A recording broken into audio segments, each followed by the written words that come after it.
Hello and welcome to the RTÉ Soccer Podcast. I'm Anthony Pyne and I'm very pleased to be joined with Graham Gartland and Johnny McDonnell to reflect on the weekend's domestic action and look ahead to a really fascinating round of games this week as well. We'll also touch on Stephen Kenny's upcoming Republic of Ireland squad announcement ahead of those qualifiers against France and the Netherlands.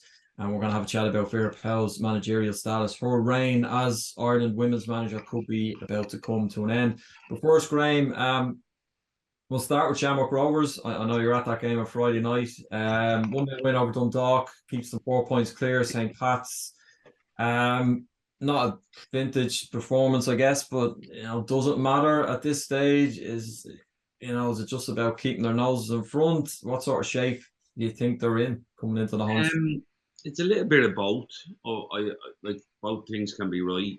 I think no one will look back and say, the 1-0 game against Dundalk where Rovers didn't play well. They'll just remember they got a result. I think similar to Pats. I think Pats went to UCD, got a result, header from a corner, very similar. You probably expect the Pats to maybe blow UCD out considering the form Pats were in, but sometimes in these run-ins, and it is a title run-in now at this stage, it's about getting over the line whatever means necessary. Dundalk were unlucky. I thought for the first 20-25 minutes, Rovers were probably dominating possession without really creating too many chances. A lot of shots from distance from Burke. But then the game sort of exploded for Dundalk where they opened them up on a counter-attack and it sort of gave them a little bit of hope. And then from then on, they had multiple counter-attacks where they're probably unlucky not to go in at the break, probably 2-0 up. I'm thinking of a chance for Kelly at the back post where he hits into the defenders. And I'm also thinking then of John Martin's header at the back post where he hits the base of the post. I think he should score. There's other moments where he probably take the wrong option in on goal. You have a couple of one chance at the start of the second half where it's not a counter-attack, it's good play from Dundalk. They play out through the back line. Horgan gets into an inside left channel and he plays a lovely weighted pass across to Martin. We were thinking at the time he could open out and hit it with his right foot, but the weight of the pass might be a little bit just the yard sort of slow and he checks back inside and hits a shot. And then after that, I think Rovers then stops the counter-attacks. Their set up is a little bit better in that they stop the counter-attacks. They have a little bit more dominance in terms of their possession and their second and third attacks. And then they basically get a goal from a trademark set piece, which is Lopez getting across the front post. And from then on, I didn't think Dundalk really threatened enough. They have a chance late on from a header from Cameron Elliott at the back post. And I felt he should have done better. I think he should look and see who it is. And he has the height advantage against Kavanagh. I think he should get there. He gets there a little bit too early and gets underneath it. I think he should time it better, plant himself, hold Kavanagh off, and just head it. He doesn't need to jump. He has a good bit of height advantage on Kavanagh. Kavanagh's clever, uses his body, and that was the story of the night really. Rovers will take a bit of heart from the game in that they played well without being as dominant as they normally are. You get a good goal. But they also get Trevor Clark back on the pitch. Ferrugia will hopefully be back. They're getting their injured players back at the right time. Grace comes back in with Lopez and Cleary and they look a little bit more solid. They're able to empty the bench and get good players on where they probably hadn't been able to do that. So, look, there's 8 games to go now. They have a big game next week in the Derby on Friday. Bows are doing well as well. They're scoring goals. Afolabi's the most informed striker in the league at the moment. So they're in a good place, but they know that they have to stop giving up the chances that they're giving up because against the better team or a more clinical team, I think they could get punished. But they have Bowls and then they have to go to Derry. We'll chat about Bowls and Derry in a little bit, Johnny. I want to ask you about Pats first of all because as it stands, they're the best placed team. Now they're 4 points behind them. Now there's a lot of speculation about Adam Murphy the last week. He possibly could be on the way to Bristol City before the window ends, but that's not definitive yet. where do you see them in terms of all of this? Like, I think I understand St. Pat's fans being reluctant to say that they're in a title race. I do get that, because it's almost like you don't want to put the hex on it. And I don't think anyone would have seen this coming even a month ago. But they're in it. You know, they dug out a kind of scrappy win against UCD on Friday night. Can they go the distance? Well, look, I know some, as you said, the Pats fans are saying they're not in a tight race, but Jonathan said that they are, and, like the 4 points off, absolutely scrappy win the other day. Great, as a bit like Rovers getting players back in, Redmond coming back in, huge for Pats. Gets the goal from the weekend, keeps them in it. Goal difference might be a problem with them, but they have a tricky one now coming up next week, right to Shells. Shells are probably the hardest team to play against, so organised, 100% effort all around the pitch, really, really hard to break down. And but look, as I said on this programme before, I think Pats are on a free hit this season. I think Jonathan has come in, he's done a fantastic job, and I think it's a brilliant opportunity to have a go at Rovers this year. They might get another chance to be this close to Rovers again next year with the group that Rovers have, and the way Rovers are. They're not firing at 100%, and they haven't been all season. So it's a really good opportunity. You got to just stay on Shamrock Rovers' coattails. Rovers and Bows the weekend. Anything could happen there. So look, yes, I do think they have a chance. I really do think they have a chance. And they just got to keep going. The goal difference could be an extra point for Shamrock Rovers. I think they probably about 7 or 8 goals on the difference with goal difference.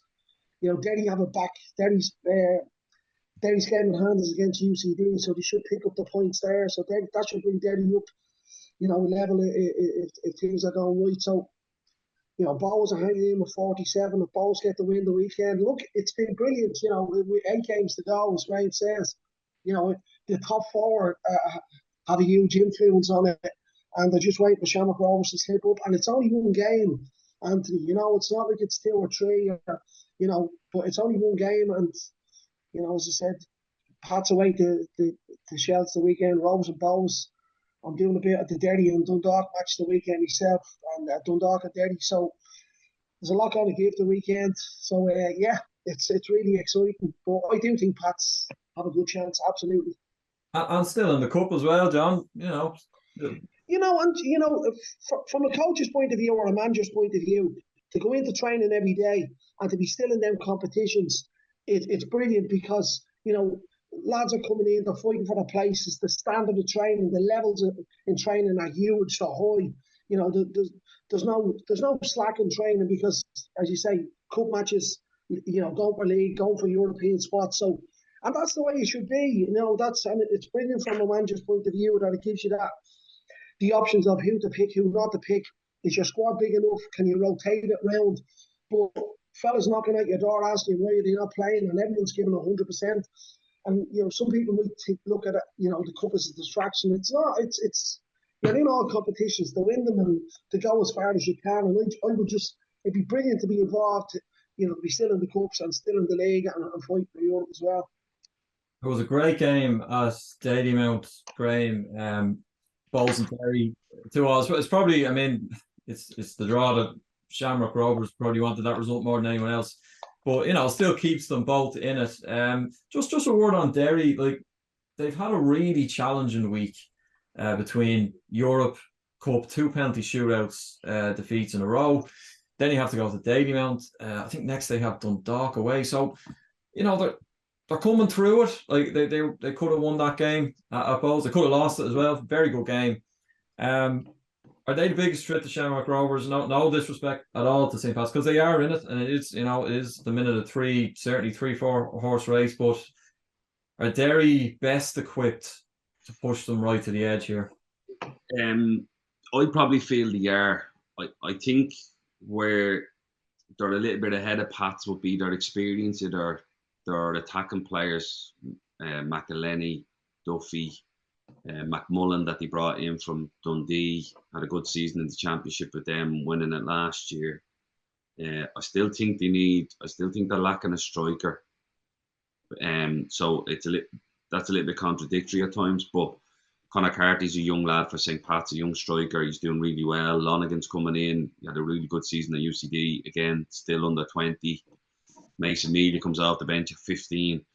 And what they're bringing Pats is an energy and an enthusiasm. And I've seen it when the game they played against Bowes. They came on and changed the game a little bit.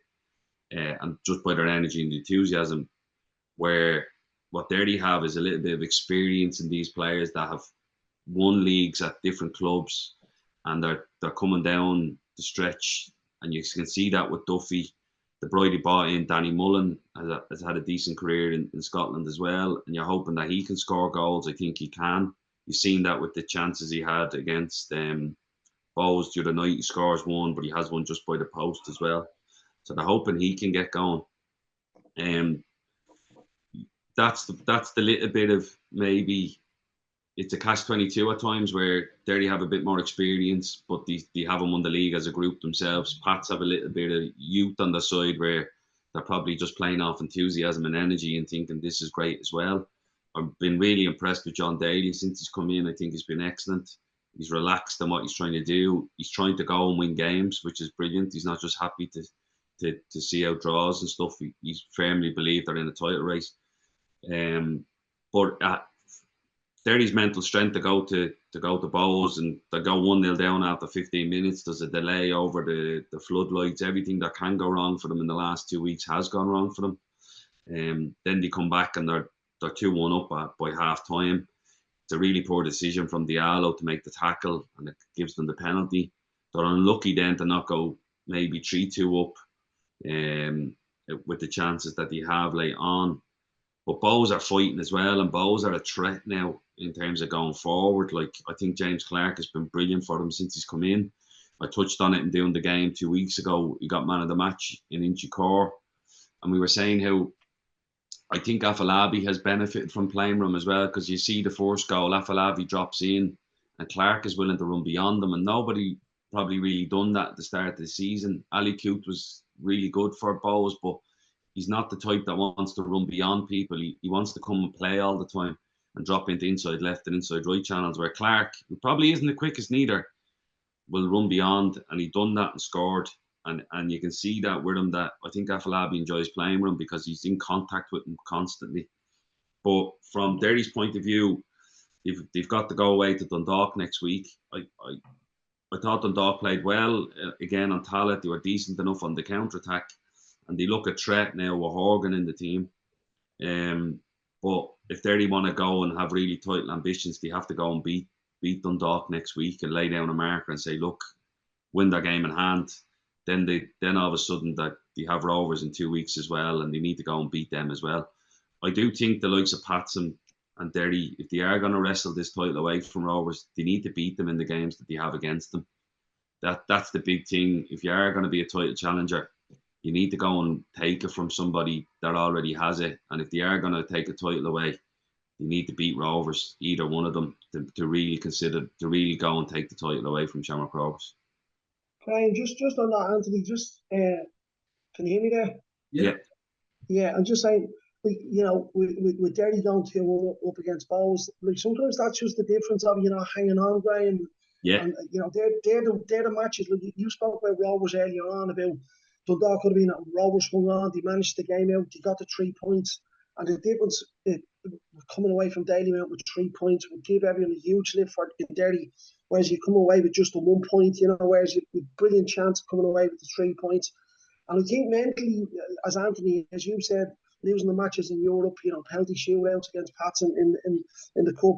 And this weekend, as I said, away to Dundalk, Graham, you've touched on Dundalk, they played really well. If they don't get a result there, that could knock them right back mentally. Even though if the players coming back and what you're saying, Graham, I just think with them not coming away with Dalymount with that 3 points, and I know back through my own career that you always think back and say, that was the game, that was the one that turned it for us. Whereas you come away from somewhere, as you say, you might be getting battered and you win 1-0, but you got the 3 points, and that just pushes you on and spurs you on. And I just think that match against Bowes, as much as say get a point of Bowes is okay, but they had a brilliant opportunity to come away with the 3 points. Pats come away with sticky with the 3 points. Rovers definitely come away against Dundalk with the 3 points, and sometimes that's just the difference. Yeah, I do. I agree. I 100%, Johnny. I think especially when you consider it was a silly challenge in the box that he doesn't need to make the out. I think that type, it just looks like it's a tired tackle, mentally sort of tired as well. That physically he's tired from the games, the European games. I think the fact that they probably have 5 days going into this game, this is the first time they've had it in a while, might help them. But they do, you're right, it's about just going out and performing. And then if you don't perform, it's making sure you come away with 3 points. And some of the games that you haven't played well in, where you win, you look at each other and think, got away with one there, but we just roll on. And that's what they really need to bring to the season. They don't, they're not grinding out many, like, you know, in terms of just scrappy wins, like, you know. But they've been unlucky. No Whelan, isn't it? The UCD lad, he's been injured, hasn't he? He's doing a screw shit again. So we're talking they need a forward. Like he's watching at UCD, really, really good player, going places, and then he does his screw shit again. So they've been very, very unlucky with the injuries there as well. Let's just have a little look at the other end of the table, because it was a huge win for Drogheda United, Johnny, over Cork City. Cork have gone through the ringer in the last couple of months, between one thing and another, and the status of the managerial status and everything else there. But you got to take a hat off to Drogheda as well. Now, they're 8 points clear of that 9th place spot now. Kevin Doherty has done a very solid job there. You know, part-time club. I think one of the standout things about them this season and last season, actually, they're very fit. Like they're a real strong second half team. Like, just in terms of managerial insight, how difficult is it to do that now in that division, where you're coming up against a lot of full-time clubs?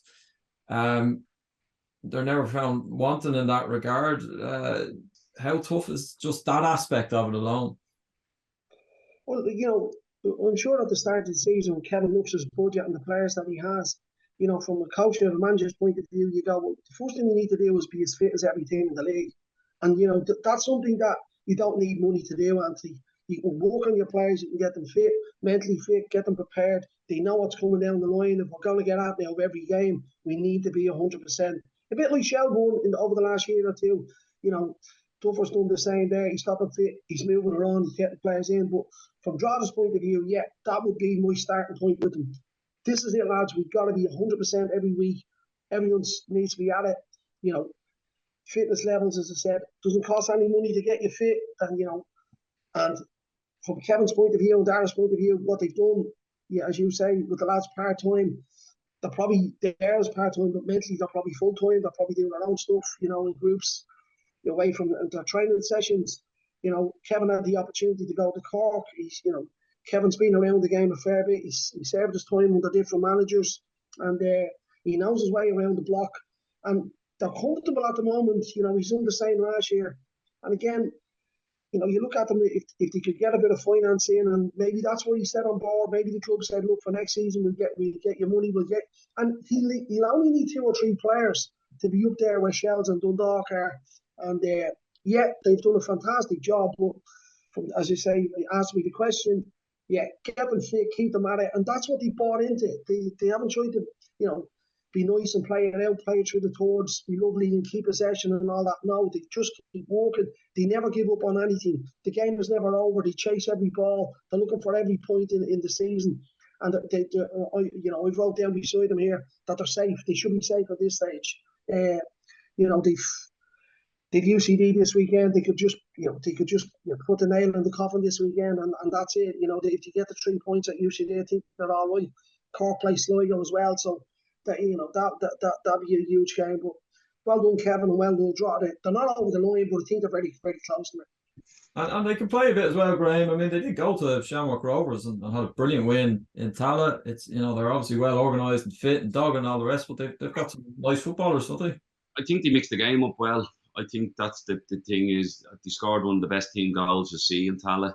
It was a wonderful, well-worked goal. I think they play a I think Dale Rooney gets played in with a lovely ball around the front of the defenders, and he takes a touch and finishes. It was a fantastic goal, and that gives them a historic victory away in Tala, which they've a good record against Shamrock Rovers this year. But they mix the game up really well. I watched back a lot of this game. Cork would probably, we have to touch on it, obviously. Cork would obviously feel a little bit aggrieved with the sending off at the time. I thought it was a little bit harsh. You know, if somebody's trying to get you push your injured player off, your own player off the pitch, and you come over and help them, I think they get a second yellow for that. I think it's a bit harsh. I think the penalty's a bit soft as well, the winning penalty. But by that stage, look, it was the 95th minute. It doesn't have a beard, and it's probably just an extra kick in the teeth for Cork.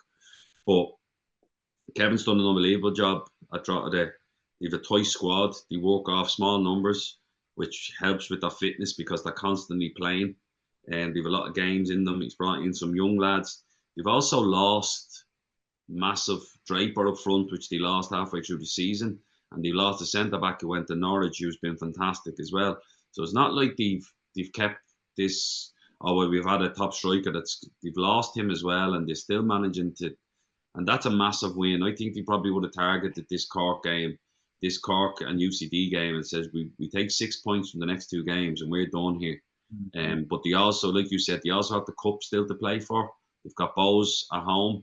I think anybody going to Drogheda, I think Drogheda will fancy anybody coming up to United Park or Weavers Park with the form they're in up there, and know it's a tough place to go. So from that point of view, it's a top season for Drogheda to get to the quarter-final of a cup, be in with a chance to probably knock Bows out as well, and to be safe at this stage of the season, being one of the only part-time teams in the league. I think it's a tremendous season for Kevin and Dara and the boys up there. They're up to 7th because Sligo were beaten by Shells, and Sligo, I mean, talk about just not ever being able to gain any kind of positive momentum. In the early parts of the season, there was games where they looked really good. It just I done a game at Tala, Anthony, and the build-up play was brilliant. But it's like, again, and Johnny will touch on this, you can have all the nice play for 3/4 of the pitch, you just couldn't score. And the final ball or their final decision making, the final third, just wasn't there. It was like a blunt knife. Just wasn't going to cause any damage at all. And the build-up play was brilliant. And then you see the decision they make to let the goalkeeper go on loan. And then then the keeper that comes in makes a really poor mistake against Shells and hands them the game. Like, again, they were in the game, they were playing well, Shells were good in it. It was a bit of an end-to-end game. The goalkeeping mistake probably favours Shells then, but then obviously Shells miss a penalty late on as well to probably kill the game, which Damien Duff will point at and say, look, we deservedly should have won the game. We had a missed penalty, a retake and missed penalty. But I just don't know what's behind Sligo at the minute. I don't know if they've just given up on the season. I don't know. The optics of it just doesn't look right to me. I don't know what Johnny feels on it. I watched them recently against Pats. They also lost Matt, the goal scorer as well, so that was a bit of a blow to them as well. Watched them against Pats up in Sligo, and well in the game, as Graham alluded to there. They can keep it, they can play it, but just no teeth in the last third. And really, Pats controlled the game then after about 15 minutes. Pats probably could have went up another gear. But just, I think I looked at them and I was saying, do the players think they're safe? Do they think it's all right? We're not going to be relegated. They're in that part of the table, this part of the season where, and we be okay, and there's not a big squad, so we'll be all right to play every week. And to the detriment, they've lost a few games, and they're down there in the scrap. And when you're down there and you're not 100%, things can happen very quickly, and things can happen very nasty, and you could end up in a playoff.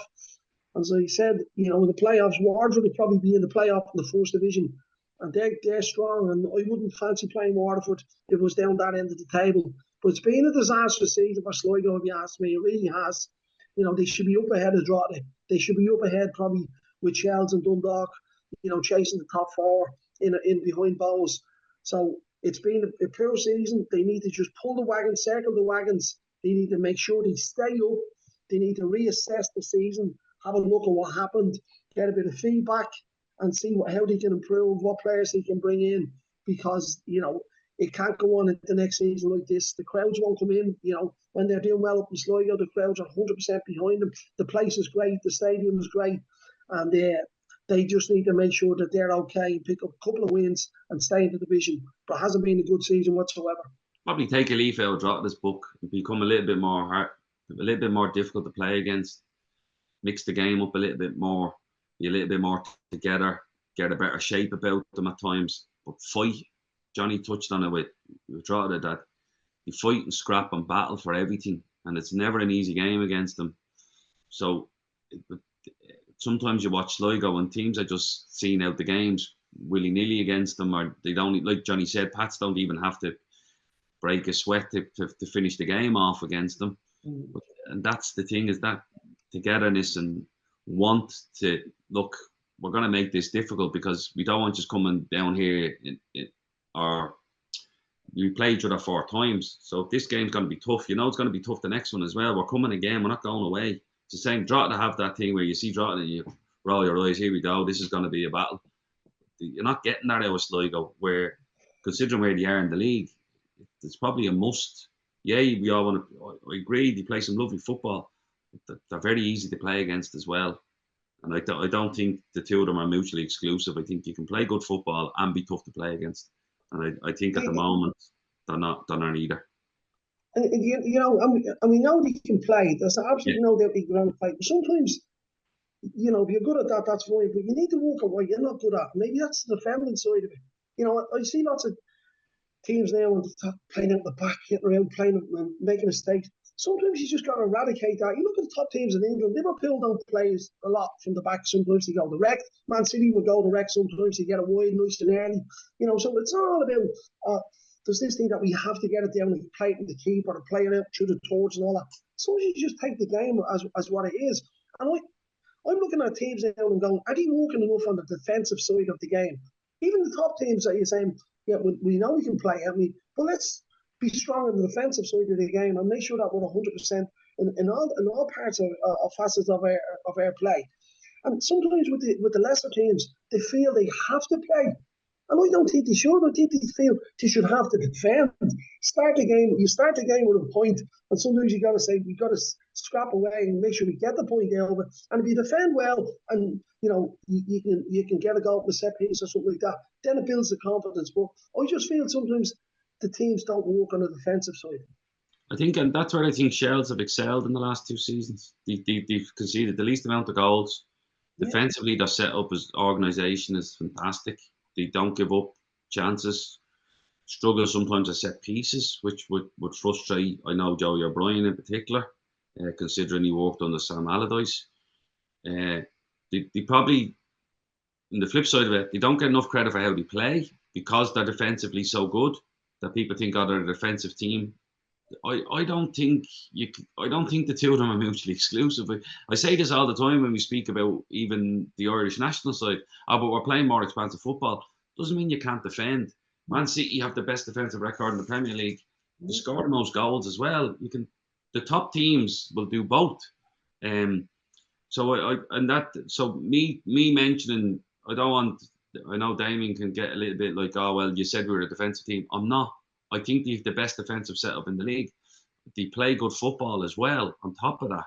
But I don't think there's anything wrong with being defensively organised and set up and working for your team. And it shows buy-in as well. Of course, everybody wants to be expansive and play good football, but if you're conceding more than you're scoring, something has to give. And that's where I actually enjoy watching Damien's teams defend. I think they all defend and put their body on the line for each other, and it's good to watch, Well, you're afraid two centre backs, we enjoy it, Johnny. Yeah, fellas defend. He defends. If you want defenders who can play as well, absolutely, and a bit of pace at the back. You can let your wing backs go on or whatever you might be in your tree. But the defending is part of the game. It really is. Absolutely. Sorry for harping on about it, but it's just my part of the game. I like it. Well, they have nowhere to hide this Friday because they go to Turner's Cross to play Cork City. They're 6 points ahead of Cork as it stands. Cork are ninth. UCD are cut adrift at the bottom, but that is an absolutely huge game. And what about this for a set of fixtures? Because Dundalk hosts Derry City at Oriel. Shells play Pats. Drogheda play UCD down at Weavers Park, and then we have absolutely a blockbuster Shamrock Rovers versus Bowls at Tallaght Stadium. It's great, isn't it, Graham? Just for the league on a wider point, I mean, just to have a game like this at this point of the season. I know we're not exactly in the, it's not like it's the last couple of games, but there's still plenty on the line in pretty much all of those fixtures. I think the fact that they're all played generally at the same time as well, that they'll be coming in after the game thinking who won, and I think I heard somebody say recently it's probably the last, I think it was Gary Doyle had said, probably the last time since 2006 where there was 4 teams involved in the title race. And I remember it well, because you'd be coming in after the game going, hoping the team, you'd be nearly hoping for a draw in most of the games, like hope you drew, but then you'd be thinking, we needed to win. Do you know what I mean? And I see that now, like Rovers and Bows will take care of itself because it is derby and everything. That I think the Shells Pats one has become a big game. Like, I know that people are saying, there's a big rivalry going back to probably the league title thing when Ollie claimed the league title for Shells and Pats, and Brian Kerr claimed the league title for Pats. I know Brian wasn't coaching at the time, but he probably just claimed it in anyway. Then you have Derry have to go. I think Derry have to go and beat Dundalk. I think out of all them fixtures, I think that's the one that Derry have to go. Look, we need to go and beat Dundalk here. I do feel. What about a scenario if Dundalk beat Derry, Shells beat Pats, and Bowls beat Rovers? That's gonna really tighten it up. That'll really. I still think it's all the. I still think them three. I still think it's as you were then. I think whoever drops points that this weekend is going to come out of it. Like, even if Derry draw and Rovers lose, Derry will think, right, we've Rovers next week, and it's the go. I think the next 2 weeks is probably the most interesting. I know Pats have to play Rovers then with a game to go, the second last game of the season in Inchicore. I think that's going to be massive as well. But Pats need to make sure that they were still within punching distance, striking distance going into that game. But do you know what? Like, I say this all the time. Going into title challenges, these lads have to step up and do something to challenge Rovers. They have to go swinging. You can't just, every year it gets close and people think it's that title race, and the teams who, when they're expected to win, they're not winning, and Rovers just canter, and Rovers win the games they're expected to win and see out the title pretty easy, and they have done over the last 3 seasons. Bows got within the shouting distance last year, didn't touch them near the end. The Rovers again had the league sewn up 3 games to go. This year they need to bring it right down to the last game and see where it goes from there. And that's the thing. Winning when you're expected to win is a really tough thing to have. And once you get it, it's brilliant, but it goes pretty quick. And I think Derry and Pats need to get that. Win the games you're expected to win. Win the tight games as well. The big games you'll be up for, which is the Rovers games, obviously. But it's such an interesting weekend of football. If you just win if you go win your match the weekend and then see what pans out, Graham, as you said, you look at what was the other results. You can't affect the other results. So all you got to do is go and affect your game. Make sure you talk to your players. Make sure they have an influence on the game, that they contribute to the game, that they do something in the game of the team, and you go and you win your match, and you go and you win your game and you get your 3 points. And usually something else happens somewhere else. So you got to just stay in the chase. You got to stay up there with Rovers. The results go the weekend and Rovers win their game, and all the results go the other way. Rovers could be 6 points clear or whatever it is, 7 points clear, and then they're running away with it. I hope that doesn't happen, and I don't mean that in any disrespect to Shamrock Rovers, but I'd like you to keep going for the next few weeks, as you said, down to the last 1 or 2 games of the season, Graham. Yeah, and I also like it. Derry going out of the cup. they'll go back to playing every week now, and they have to throw everything at this. You have to go, look, let's see how close we can get to. Even if you want to challenge for the next 3 or 4 years, you need to show. I agree with what Johnny's saying. Pats are throwing everything at it as well. I think you have to go for it, because you don't know when the chance will come around again. You don't know what players Pats are going to lose. You don't know what's going to happen with Derry. But you have to throw everything at it. When you're this close, you have to go for it. Okay, well, sorry, John. Anthony, go ahead. Yeah, go ahead. Sorry. I was just going to say, well, we look forward to seeing how it all plays out, and just from a neutral's point of view, it really would be great to get into the last 3 or 4 games with more than 2, 3, even 4 teams still in it. But we'll move on, because we are approaching an absolutely massive September on the international front for the men's and the women's teams. We'll start with the women's teams, because today we're recording this podcast on Tuesday, the 29th of August, and there's a very significant FAI board meeting taking place this evening to discuss the future of Vera Pauw. After Ireland came back from the World Cup in Australia at the start of this month, the FAI said they plan to undertake a full and comprehensive review of the performance at the tournament. So that review and the future of the manager will be up for discussion at that board meeting this evening. Graham, it's funny, like, I think with this Ireland women's team, a lot of people will only have sort of come on board with them pretty recently, having made the World Cup and the profile that comes with it. So a lot of people might be scratching their head about this. They're looking at Vera Pauw, thinking, well, she took us to a World Cup. She's great, she's charismatic, she's loads of experience. Why are they considering not keeping her on?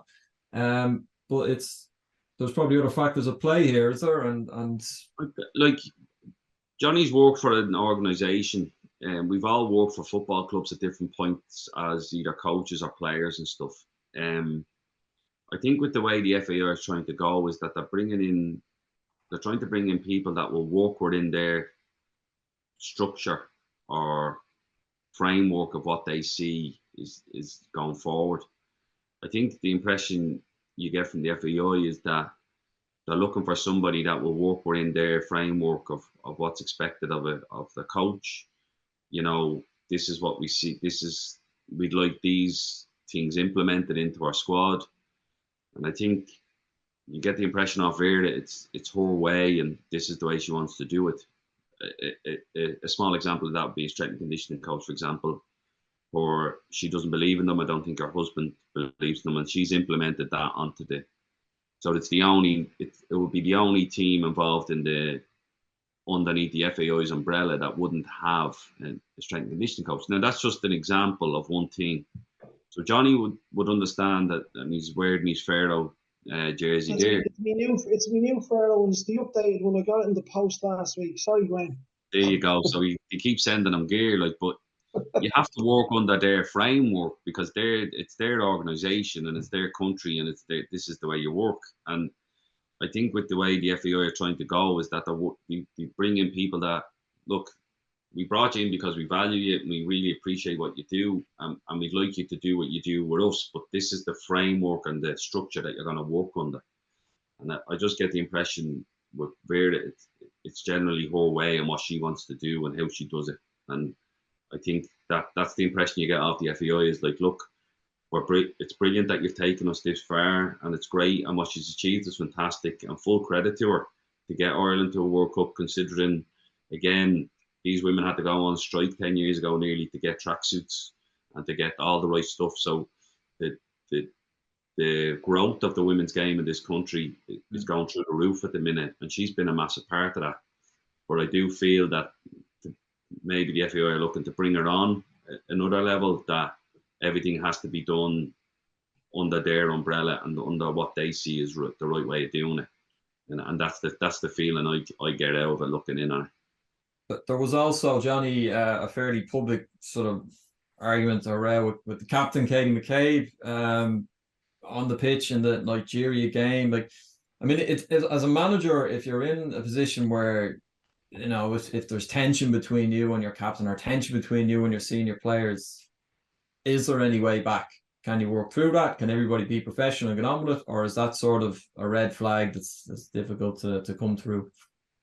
I think it's not as simple as just, people talking about it from the outside. I can understand both sides of it. I can understand Katie's side of it. She's coming from the Arsenal side of it, where she's working at, high performance with Arsenal. She's their best player, so there's a big gulf between where Katie is and where, our players are in the squad of the 26. So, can we get, she's working every day at a high performance level. She's coming to Ireland. She's got to leave her bag, her Arsenal bag outside and take up her FAI bag. Vera absolutely understands what we have to do to win a match. Absolutely. And the players have to buy into that. They bought into that by qualifying for the World Cup. As Graham said, brilliant, well done.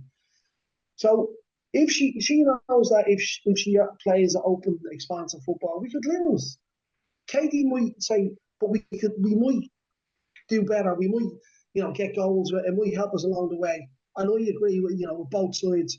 So, with the FAI, with the review, if Vera doesn't stay and we don't know what's going to happen, it looks like she won't stay the way things are panned out.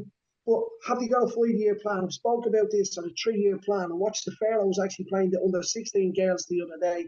I'm looking at them girls at 16 and going, how many of these will play for a senior international team now in 2 or 3 years' time, or 4 years' time? How many of them will be at Arsenal? Many of them at Liverpool, West Ham. So I think that's the bigger picture, Anthony. Yeah, I think we need to keep the ship afloat, and we need to keep it driving on with the senior international team and try and qualify. And whether that's with Vera, but I think the bigger picture is it's what's coming behind the high performance, the development of the girls, the women's game or the girls' game. And I think that's the bigger picture. Whereas, we're working at the high performance levels, playing matches against teams that, maybe would have beat us a couple of years ago, the way Ireland beat the Pharaohs the other day. So we need to find their levels, and we need to give these girls a chance, and we need to give them the best coaching, we need to give them the best finances, we need to give them the best support. That won't happen overnight, but whoever's in charge of the senior international team, will have to buy into what the FAI's plan is, as Graham says. But sometimes you have to just keep the ship afloat by winning matches and qualifying for tournaments and making them, earning the money and earning the coefficient and the status for the game. So it's not just one way or the other. There's a bit of both until you finally merge the two together, and then we can push it up there. So I think this is a plan of maybe 3 to 5 years. As I said, I watched Ireland playing France prior to the World Cup, and the French were miles ahead physically, technically, all the players compared against our players.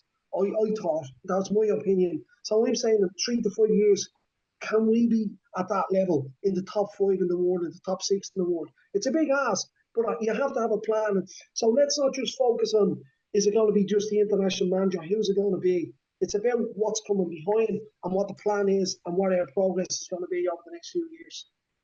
You could actually make the exact same point for the men's game here, because we're going to touch on what's coming as well, but it's the exact same point. Like we're going to go away and play France, and then play Holland, and when we might be able to compete for a little bit in them, but what they have coming behind them compared to what we do, we need to make sure that like what's coming can compete over the next 10 years against these nations. It's the same for everything, and it doesn't improve unless our facilities improve, our coaching improves, our respect towards the industry in this country improves. We get accused, I get accused, Johnny might be the same. We need more full-time coaches in this country, and people say, oh, you're only looking for a job. No, well, what about the lads that are still playing now that are going to come out of the game? It's for them. It's to help them, because they're going to go into an industry where they might get a job as a full-time coach. Like, we've done it and we've lived it, and we realise it's tough being a full-time coach in this country because it's so erratic. But we're trying to make it, and we're speaking on behalf so that the lads who are coming out of the game in the next 5 years are going to go into an industry where they can go in and coach full-time. And Johnny was similar as a player, that he probably would have seen my generation being, you were able to be full-time and play in Ireland, and he was playing for Pats in the 90s and seen all of us in the 2000s going, geez, I would have loved him to do that. But we done it off the back of the lads who played unbelievable football in the 90s. We done it off the back of their hard work. And it's the same with the coaches that are coming. They're going to go and get full-time coaching jobs off the back of the likes of what Johnny's done as a coach, or people like myself or other people who have sorted pushed away to go, let's have full-time coaching in this country so that we can improve the standard of football going forward for the next 20 years. Not just because we want to stay in the game and get paid to coach. It's because, no, we feel we can impact the next generation of players to come. Graham, sorry, I'll just come in on that. And I'll just come in from my perspective as a coach. You know, I've worked at under 15 international level. I've been at World Cup finals. I've worked with a senior international team in Euros and stuff like that. You know, I've done Europa Cup, Champions League, all that. Nobody ever asks me, Johnny, how did you do that? How did that happen? What did you do going into that event? And, you know, the knowledge that, say, I have, fellas like Paul Doolan has, you know, no one ever asks you. No one ever says, Johnny, we're not looking for the job. Absolutely not. But the knowledge that's around can help the young. I think there's some brilliant young coaches, absolutely fantastic young coaches. But sometimes you just need a little bit of help. A little bit of knowledge sometimes helps. And as I said, I'm not saying I need a job or whatever, but the amount of knowledge that people have that they can help with, sometimes you can give your point of view or whatever, and it might just help the international teams along the way, whatever it might be, the league teams along the way. And that's what other countries do. I was at World Cup finals in the UAE, and England had 2 coaches over there watching all the other countries playing. They didn't even go to the England games. They watched all the other countries, the way they play, the systems, talking about philosophies. You know, that was there. They were doing that then, how they played, how the other teams played, you know, blocks, the way the Brazilians played with the 4 in midfield and, you know, the box in midfield. They were doing that years ago. And the English coaches were there and bringing all that data back and giving it to the English FA.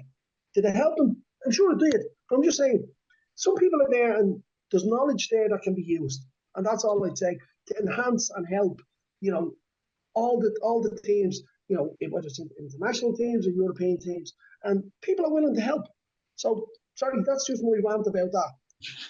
Yeah, I mean, just we should mention as well, Spain obviously have major off-the-field issues with the football president, Luis Rubiales, and the crazy situation that's unfolding there. But they are world champions. They also, if you look at their underage teams, under 19, under 21, under 17, they had a decade of almost unbroken success, so that there's an incredible football culture in that country. Well, look, we will just move on then to Stephen Kenny, because he announces his squad for the games against France and the Netherlands on Thursday. And there have been sort of suggestions and reports earlier this summer that he needs 4 points to keep his job. Is that fair, Graham? I mean, that's a big ask. I don't think that's fair, no. I don't think you can put points on keeping your job. I don't think that's fair in the game. I think you're away to France. Look, like, they played them one of the best World Cup finals ever only 9 months ago. They probably the best, the most outstanding talent in the world playing up front. The pool of players that they have is a joke, France, in terms of the quality that they can pick. To go there and get anything, you know, I just can't see it. I'm sorry, like, I just can't see us going and getting anything out of France game. Or Ireland at home to Holland is a different kettle of fish. But I think if they can go and put in a performance away to France and try and carry that performance, any bit of moral victory you can get out of that and take that into the Holland game, I think that's the best you can hope for. And then hopefully put in a performance against Holland that can get you a win. I think if you beat Holland and lose to France, I still think that's a successful thing. I can't see either of them. I can't see us beating France. And I think if we could, I think you're relying on the Aviva crowd and the atmosphere around that game to maybe galvanise us a bit into getting any type of result out of the Holland game. But I don't think Holland are any great shakes neither in terms of how they're performing, but they still have much.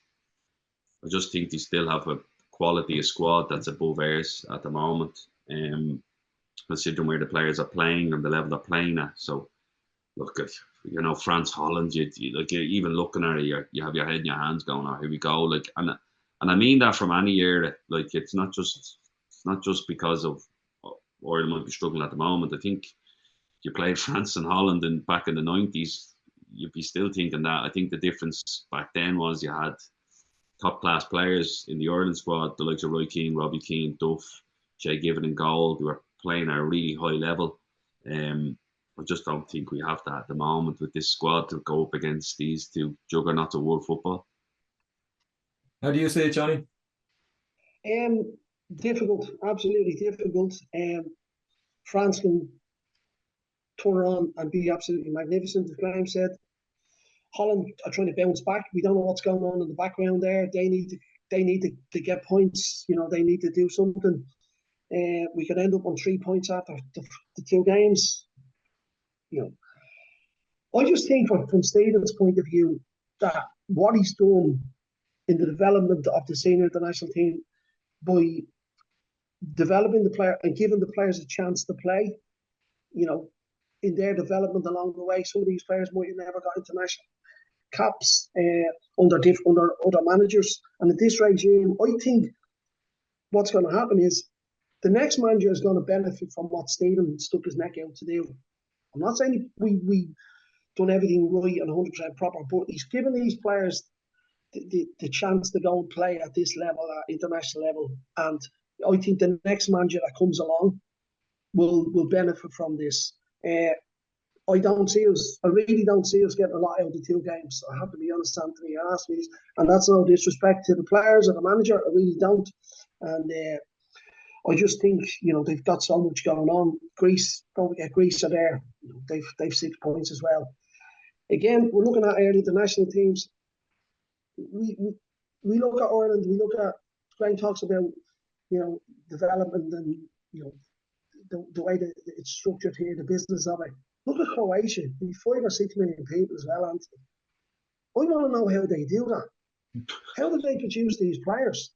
What do they do? What do they do at 10, 12? Like, are we looking in the wrong places, or do we think we have all the answers and we deal it up in Abbottstown on our own?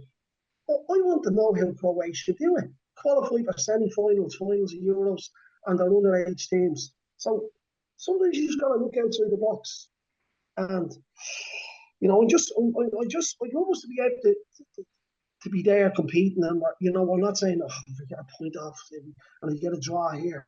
Like, can we go and qualify? It's brilliant to qualify. It's brilliant for everything. It lifts all the boats. But you know, I'm just looking and saying, there's Croatia. That's just my point of view. How do Croatia do it? We've been left behind, Johnny. Look, and you see, we go around Europe, and I've been around Europe looking at teams, and there's no bigger one that's left us behind than England. And Johnny touched on it, and we say it constantly. England redone their academy system 20 years ago, and they flooded it. The FA flooded it financially. There's lads building new academies on top of academies that, like Liverpool have a new academy, and 20 years ago, I played in the new academy, and they've built a new one since, you know, and Man City have built a new one. Like, they're all building new academies on top of the academies that were already built 30 years ago, and we haven't even built one. And then we're saying, why can't we compete? And the fan in the street will look at the top level of it and go, why aren't we competing? We used to have all these top players. And you're going, yeah, we're still doing the same thing we done 30 years ago, but every other country has moved on. Every other country has moved on. They've improved their coaching structures. They've improved their facilities, and they've improved, and the contact hours that these players are getting constantly is twice as much as ours. And then when you go, why can't we compete? Well, if somebody's doing twice the work that you are, how are you going to compete against them over the season? Like, it's over the course of a career. It's just not happening. So again, it goes back to the finances that are put into it to bring it to that level. We're playing catch up.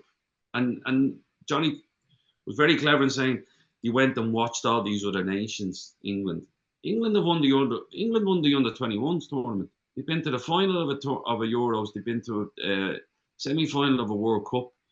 Like, it's not, that hasn't happened because all of a sudden the top level got their act together. It wasn't the top level that got the act together. It was all the other stuff coming up underneath it that allowed the top to flourish. And then you still get your jewels in it. Like, Jude Bellingham comes out of Birmingham, and now he's playing for Real Madrid. He's like, and you're going, so even their second tier championship academies got their act together to the point where they can do that. And we're 15 years behind it. And the worry I have, and it's not to be all doom and gloom about it, but the worry I have is there's nothing in place to even try and catch up. There's nothing to go, look, let's build all these regional academies around the country. Let's invest in the players. The players first. Let's invest in them. What do they need to get to where they need to be? What do they need to train their hours? Nothing. Maybe the FAI are not here, so in fairness, like, there's no one here in the FAI to say, well, this is what we're doing, that's in place. So, maybe some of the FAI someday will come on, Anthony, and give their point of view. But, it's an argument, and it's an argument, and as Graham said, not to be negative, it's an argument because you want it to do well. You want it to work. I'm doing it. What it is. Like, we want the international teams to work. We want to be there. We want to be knocking on the door. We want to be producing players. Scotland are starting to do it. Wales are qualifying for tournaments. So, we beat Scotland in the Victory Shield down in Waterford, right? 3-1. Better team. We beat them. We've gone and competed over in Italy in a tournament in under 16s. We've won that as well. Jason Donoghue's team. Fantastic. So we have got the talent up to a certain point. But they whatever they do from the 16 age group to getting them into where they need to be is something that we need to really buy into and go, how, again, as Johnny said, how do you do that? We like that element of it, and we're going to bring it over and put a little bit of an Irishness on it and do it our way. But there has to be, and I do feel it's coming. I do feel there's change that they're going to go, look, we need to really make an effort here, because there's no point in fixing the top if there's nothing underneath it to support it. And that's where I think the other nations have got ahead of us by a good bit over the last 15 years. Okay, well, we'll leave it there. Ireland play France on the 7th of September, that's a Thursday, and then they have the Dutch at the Aviva on the Sunday. The Republic of Ireland women's team play Northern Ireland at the Aviva Stadium on the 23rd of September. That's a historic fixture. It's the first time that the women's team have played at that venue, and it does look likely that there'll be a new manager, or at least an interim manager in place by that stage. Just a very quick run through of the Women's FAI Cup action at the weekend. Shamrock Rovers, non-league, Colchester Donacarty 8-0 at Tala. One of Ireland's great young hopes, Abby Larkin, she got 4 goals in that match. Female Bet Treaty United 3-2 after extra time. DLR Waves and Wexford Youths drew 3-all. It was a great game. Waves won on a penalty shootout, and Cork City Bet Terraneo Rangers 5-0 at Richmond Park. That game was played. So thanks very much to Johnny and to Graham for joining us. We'll be back again next week, and we'll see you then. Pleasure, Anthony. Cheers, Johnny. Cheers, Anthony. See you, Graham. God bless. See you, bud.